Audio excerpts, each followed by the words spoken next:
On behalf of our Mayor Box, members of our City Council, City Manager Van Beek, and our Human Relations Commission, I extend the warmest welcome to you. My name is Esther Fifelski, and I have the privilege to serve the residents of Holland as the Human Relations Coordinator. The City of Holland's Human Relations Commission is a commission that I serve and I support, and they exist to promote diversity, equity, and inclusion in housing, education, employment, and public services. The commission advocates for all, with special care to those underserved communities.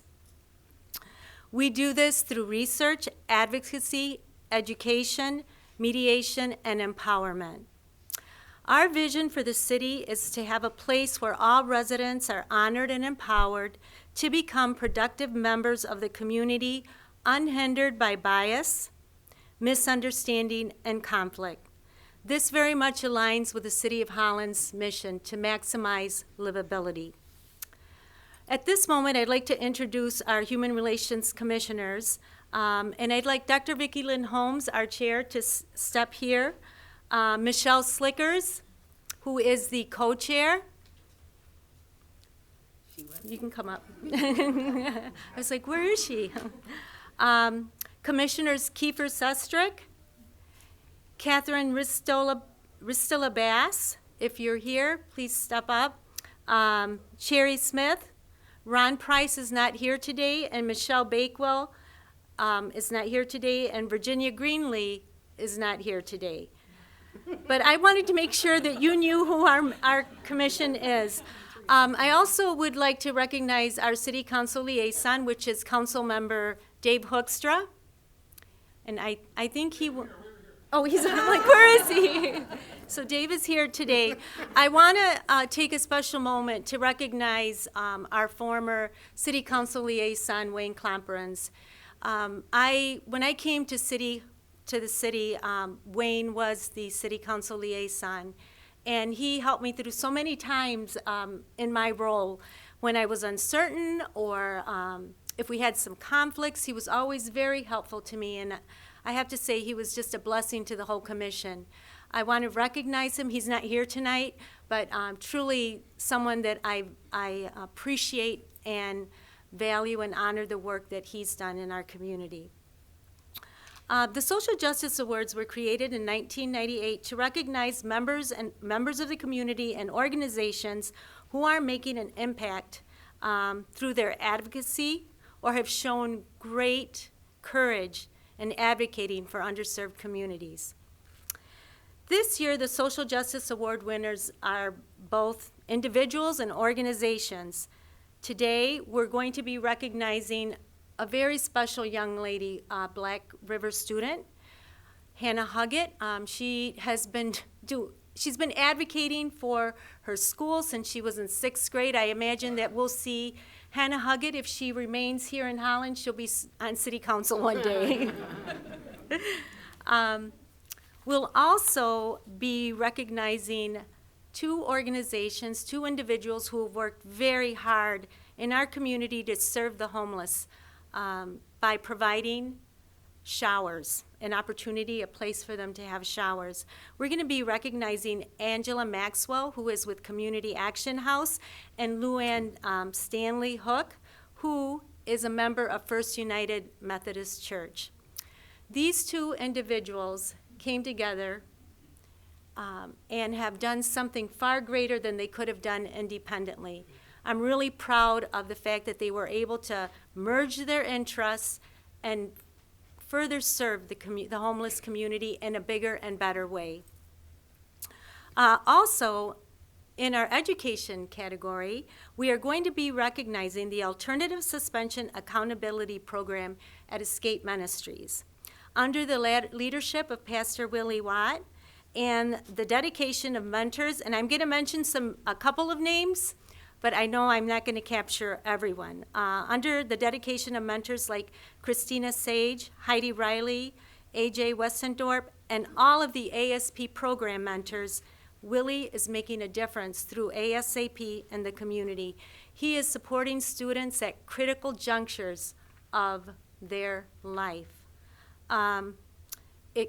I always like to think that without mentors, a lot of us wouldn't be doing some of the things, great work that we're doing today. So I know that he's not only working with the community to make sure that the youth get back into school and that they continue to attend school, but he's also offering an opportunity for the youth to have a mentor walk alongside them and get them back into school. In the community government relations area, we're going to be recognizing Johanna Jenkins-Lays, who is someone that I've known for a very long time through her work at Lakeshore Ethnic Diversity Alliance, and later on through her work at Good Samaritan Ministries. And most recently, Johanna was named just this week as the Executive Director of Immigration Lighthouse Advocates. Johanna also serves on the Lakeshore Nonprofit Alliance, and she just has a heart for community. Believe it or not, she also served on the International Relations Commission, so I have to say she's a very busy lady doing good work. Finally, I'd like to say that we will be recognizing a very special person tonight for her work in the community. She will be receiving a Lifetime Achievement Award from the Human Relations Commission. She has demonstrated passion for diversity, equity, and inclusion. Decades before, that was a common framework. There was a common framework around DEI initiatives. She's worked tirelessly in our community through cultural events, very active in cultural events and supporting the Hispanic community. Very early, she is, I would say, the earliest advocate in this community to work with our healthcare community to advocate for our Hispanic community. And just really has paid close attention to the need for cultural awareness and how we serve many of our ethnic communities. She even started a radio station in her spare time, which recently had a Latina Alegría. And they are part of the WHTC, the Van radio station, and they have their show on Sunday night. And she's just done so many things. I would be here forever talking about everything that Lupita's done, but she is a remarkable woman, and I will say that as a young girl, I remember being in circles, different circles where her name would come up. I never knew who she was until I started working for the city, and I understand now why her name would come up in the circles that my family was in. We live in a very diverse, divisive time right now. We're a diverse community. We're living in divisive times, both on the national landscape, and sometimes it spills over into the local area. I know and I believe that Holland, Michigan can and will rise above this. I know we'll be focusing on those initiatives that build strong communities. I hope that our country will always keep the Martin Luther King Day a national holiday. It represents liberation, but also a hope for a better tomorrow. Oftentimes people will say, why are you living in the past? Why do you keep bringing these things up over and over? I always have admired our Jewish community, who never lets the light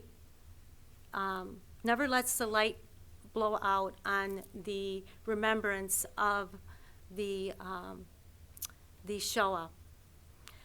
I believe that humanity has great capacity to harm each other, and that is precisely why we need to always remember what's been done so that we don't repeat our history.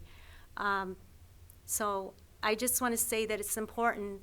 The Martin Luther King holiday is an important holiday. Social justice awards are important because they remind us that we can all be better.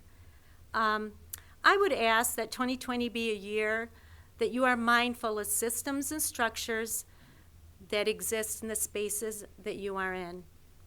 I hope that you will look for ways to bring different people to the table, not the same people over and over again, because we will continue to get the same outcomes. And I see that our community is benefiting a great deal by trying to be more inclusive. I would encourage you to engage in your government wherever you live. Try to be a part of that. You have great capacity to impact the community that you live in. Don't be shy. I know it's a little extra work sometimes, but be engaged. And by the way, we do have some openings on our boards and commissions, and we'd invite you to Like that segue? For those of you who sit at tables where you have great power, I would encourage you to invite others that are not normally at the table. Engage those smaller voices. If you are ever in a place where you can bestow a blessing to someone who does not have the resources or a voice, use that power and resource abundantly. With that, I am going to stop talking, and we'll get started with our Social Justice Awards. First individuals I'd like to invite are Wyatt Onk, the chair of the Holland Youth Advisory Council, and Diamante Baltazar, the co-chair, and they are going to be making a presentation to the youth winner, social justice winner. So I'm going to ask you to come up here by the... Good evening. My name is Wyatt Onk. And I'm Diamante Balcazar. We are members of the Holland Youth Advisory Council, also known as HYAC.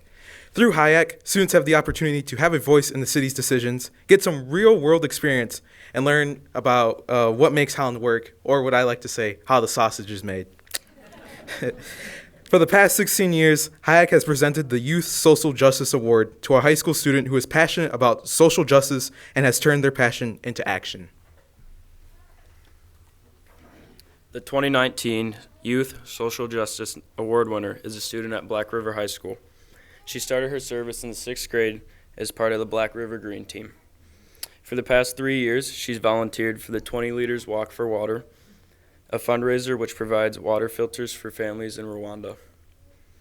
In the 7th grade, she made 378 ribbons for the Orlando Ribbon Project to create a symbol of unity for the LGBT community.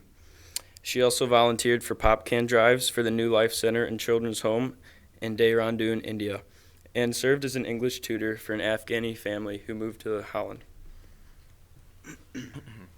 As an 8th grader, she took the initiative to organize the recycling efforts at the Tulip Time Run last spring, which diverted 434 pounds of recyclable materials from the local landfill and spoke out against gun violence at the 2018 March for Our Lives rally. As a 9th grader, she worked with the Black River School Board and Republic Services to organize a new trash and composting program at her school. She organized the 2019 Holland Climate Rally and participated as a panel member for the Interfaith Gun Violence Reduction Symposium in Saugatuck. This is not a complete list of all the things she's accomplished. It would take much too long to list them all. It's no wonder that the 2019 Youth Social Justice Award winner received 4 separate nominations. Erin Thellenwood, one of her nominators, said, "We live in an era where frustration with national public figures is common. When people complain about the ineffectiveness of public leaders across the spectrum, I look at someone like Hannah and say we're focusing on the wrong leaders. It is for these reasons that I believe Hannah embodies the drive, passion, and ability to organize and motivate others one would expect from a social justice advocate." We couldn't agree more. On behalf of the Holland Youth Advisory Council, it is my honor to present to Hannah Huggett the 2019 Youth Social Justice Award and thank her for her commitment to social justice. Hannah, will you please come forward?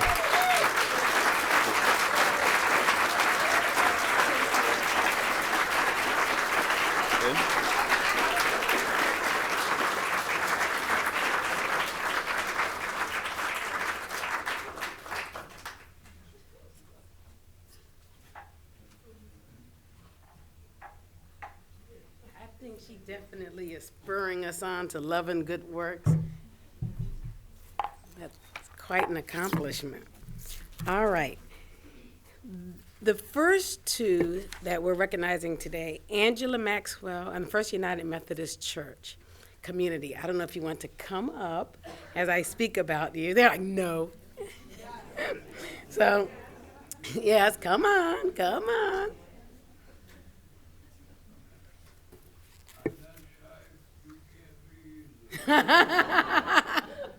Very good. Okay, so early in the year, Angela Maxwell, homeless outreach specialist at Community Action House, developed and launched a program with community partners at the First United Methodist Church. It is called Refresh, Hygiene and Hope. The free program is a shower, mail, and resource connection that was designed based on requests from Angela's houseless clients themselves and has become a focal point of community for this marginalized population, as well as a place where relationships can drive connections to mainstream services. The program aims to be a safe place for respite and provide hot showers where all are welcome. As Angela Maxwell notes on their website, again and again, the individuals we're connecting with share the value and difficulty of maintaining hygiene. The need for showers exists. We're looking forward to building trust in this service for those that will most benefit from it. The reality is that no one wants to feel badly about their appearance or condition, and through this program, that reality can begin to change for the better.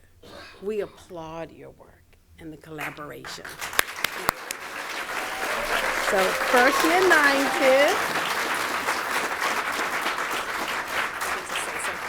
Yes, you do. Thank you. I'm not Angela, I'm Luann from First United Methodist Church. And I just wanted to point out that there's a lot of our volunteers who serve in this program weekly, some of them twice a week, and who many of them have been on the kind of the ground floor in this whole program, planning it and implementing it.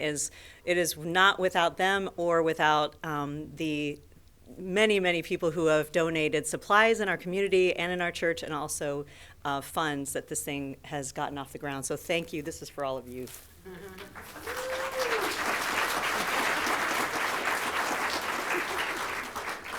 All I want to add to that is I really want to thank all our patrons of the program, because they really are our greatest advocates and greatest supporters, and without them, it would not be the success it is.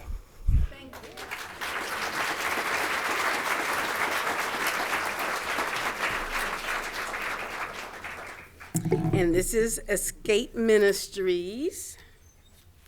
Come on out.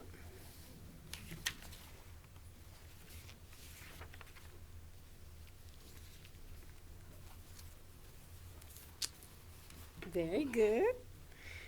So, Escape Ministries Alternative Suspension Accountability Program, ASAP, I love that, Education Award. Students who are suspended or expelled from school are at a critical juncture in their lives.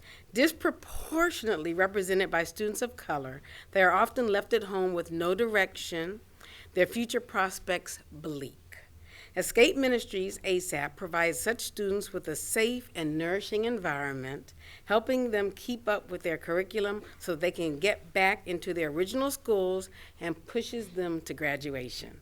This past year, under the leadership of Pastor Willie Watts and the dedication of mentors like Christina Sage, the ASAP program has helped more than 60 kids return to school in a better place academically, emotionally, and relationally. So I want to thank you.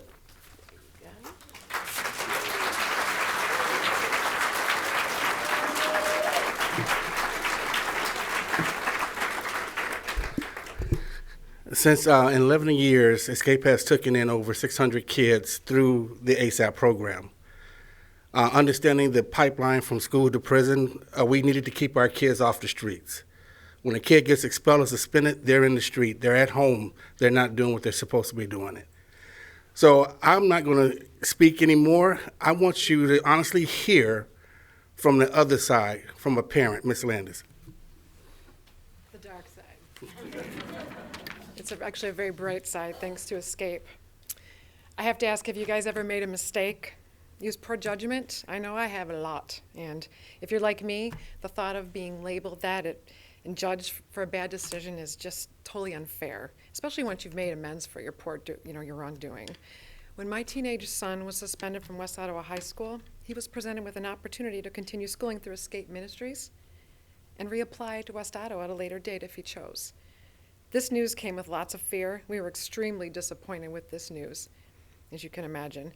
And this couldn't possibly be good. What was Escape anyway? I mean, I'd never really heard of it. What do they do? Who are these people? And I just knew now more than ever that he was less likely to complete his schooling and be able to move forward without this label, following him around for the rest of his life, because he was really, really hurting.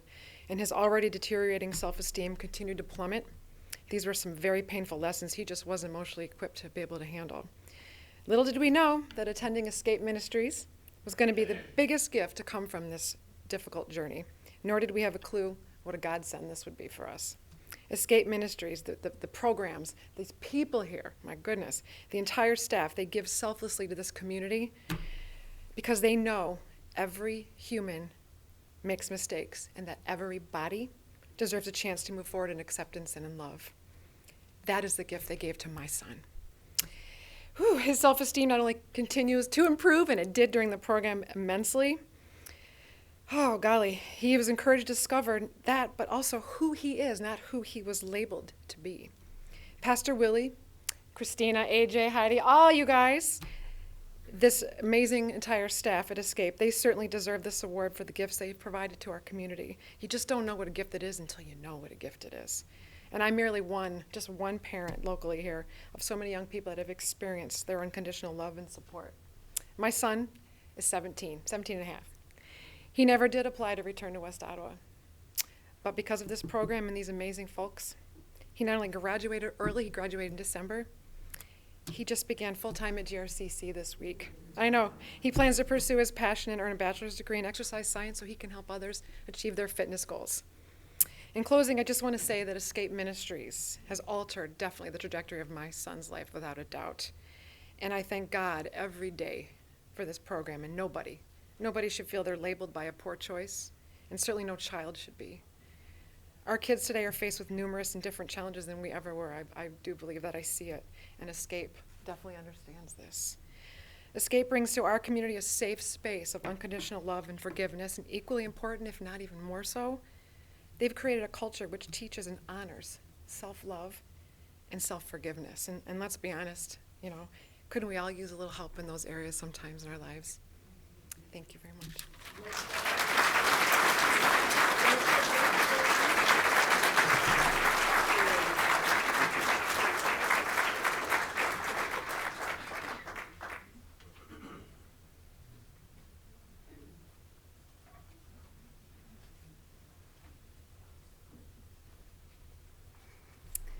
I'm honored to give Johanna Jenkins Lees the award for community relations. Where's Johanna?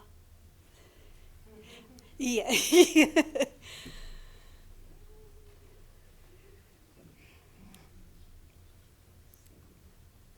Did I say your name right? Okay, good. In Johanna's prior role as the Director of Faith and Youth Programs at Good Samaritan Ministries, she recruited, trained, and supported AmeriCorps members who mentored at-risk youth in the community. Johanna currently serves as the interim executive director of Lighthouse Immigrant Advocates and also serves on the board of Lakeshore Nonprofit Alliance.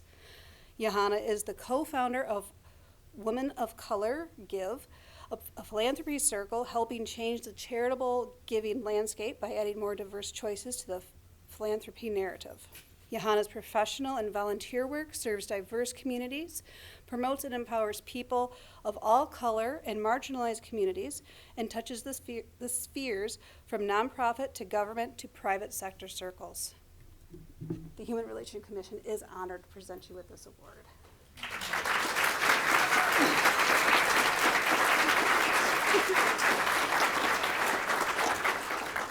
Thank you all, and thank you, Holland, for showing up. Holland, Zeeland area, you showed up tonight, and thank you so much for showing up for my counterparts this evening. Esther mentioned earlier that society has a great capacity, humanity has a great capacity to hate and to hurt. But I also believe, and Hannah all the way through. The society has a great capacity to love and to see each other. And that's what I invite you to do tonight, to see each other. When we started Women of Color Give, it was a group of women, and we came across many more who just wanted to be seen for what we were able to, who we are, and that we're around the table, we're here. People keep talking about diversity and inclusion and diverse voices as if we're absent from the room, as if we're absent from these spaces, as if, where can we find them? Where can we find them? We're right here. We're here, and we just want the community to know that we're here and that we have value and that we can be seen, and we see you, we see each other, and we just ask that you see us too and that you see your neighbor too. So that's what I invite you to do, to love and to see. Thank you.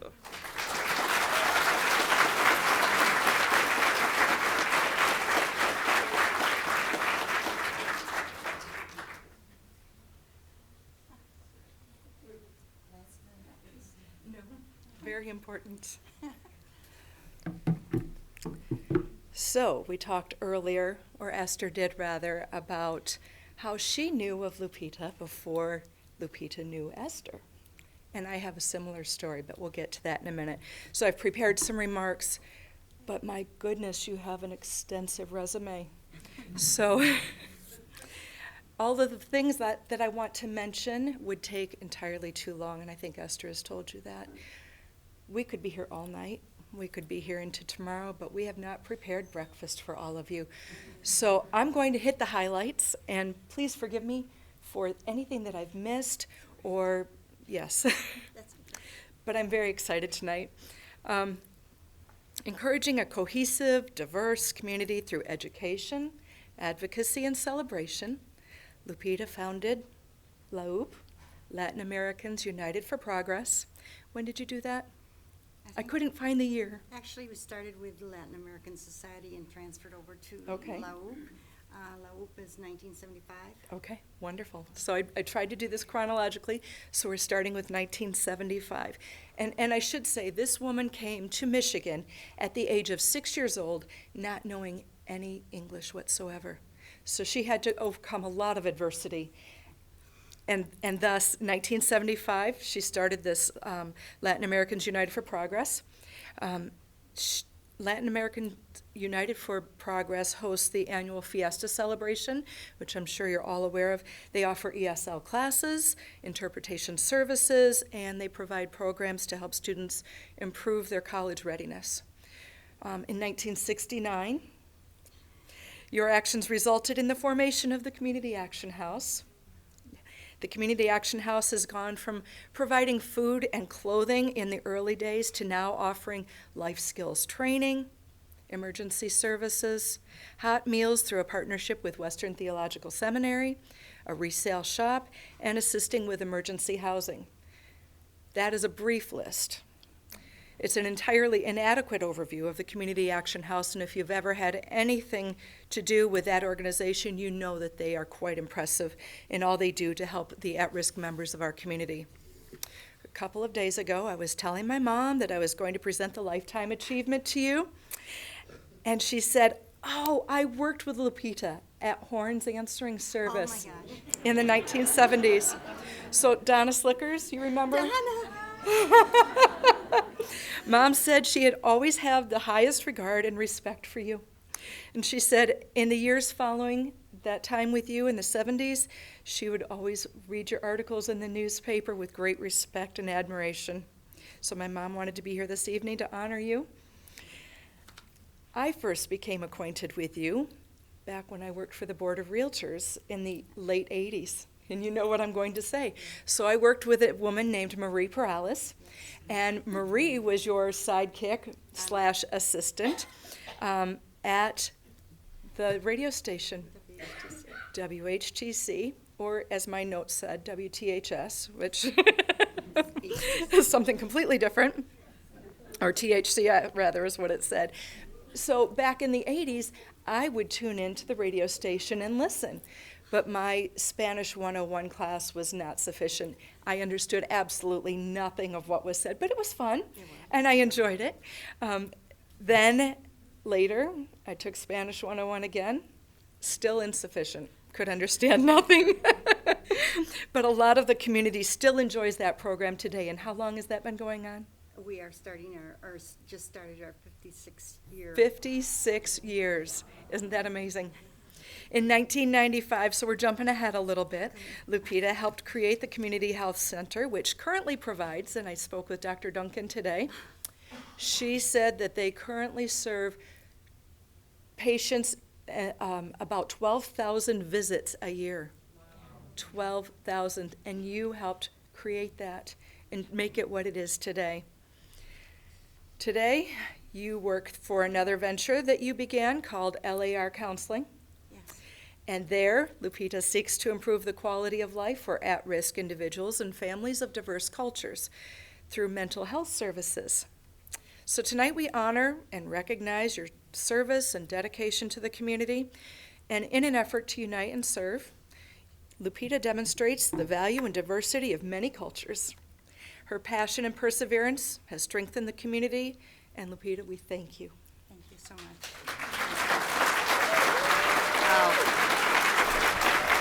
I am honored.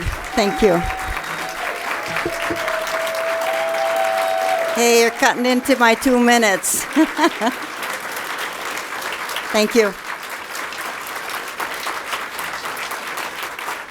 Thank you so much. I am very, very honored and humbled at all of the people here, my family, my friends, co-workers maybe, yes. And they said I only had 2 minutes to say something. She took up my 2 minutes. But I want to thank the Human Relations Commission, on which I was one of the first commissioners to serve on that way back then, about 1968, 69. It's been a journey, but that journey has taught me many, many things. One of the most important to me is that if you do things alone, you don't accomplish. Unity is important, and it has to be unity that brings us together. So I do want to thank the Commission, Human Relations Commission, for this award. I am humbled to receive it. I want to thank my family, my husband, Tino, who has stood by me for 61 years. My sister-in-laws. That's a big family. When I first went into Tino's family and met them for the first time, I thought I was going crazy.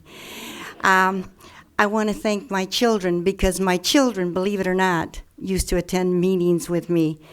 So they got accustomed, and now they're giving back. I have an officer in the family. My son, Tino Jr., is a police officer with the City of Douglas.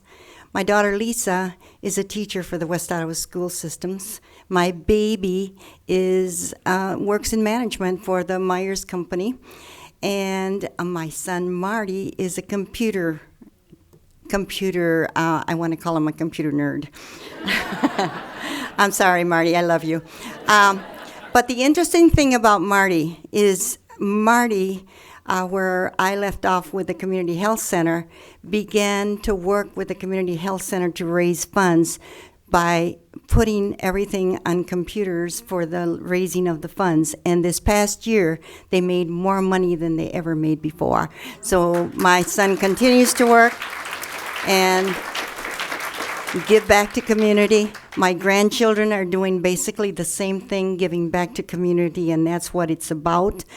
I thank them, but most of all, I want to thank the pioneers who worked alongside Tino and me throughout those early years, facing all kinds of adversities, doors shutting in our faces, but we never gave up because we saw the value in working together, and we made it happen.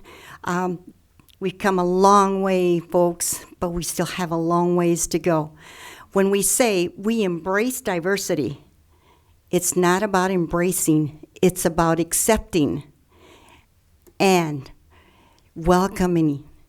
And for us to be that, we need to begin to respect each other regardless of our race, color, or what language we speak. Because as long as we keep divided, we will never accomplish anything.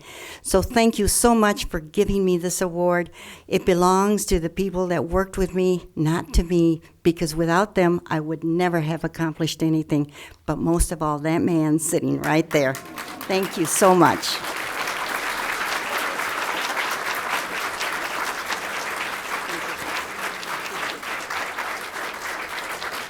All right, that ends our Social Justice Awards. I would like to invite everyone to the reception that we're going to be having in the lobby. I would ask that you move out to the lobby as quick as possible because we will be having our city council meeting and we put our city council behind schedule. Oh, yeah. If you received an award, I would ask that you go upstairs to the second floor to get your photos taken.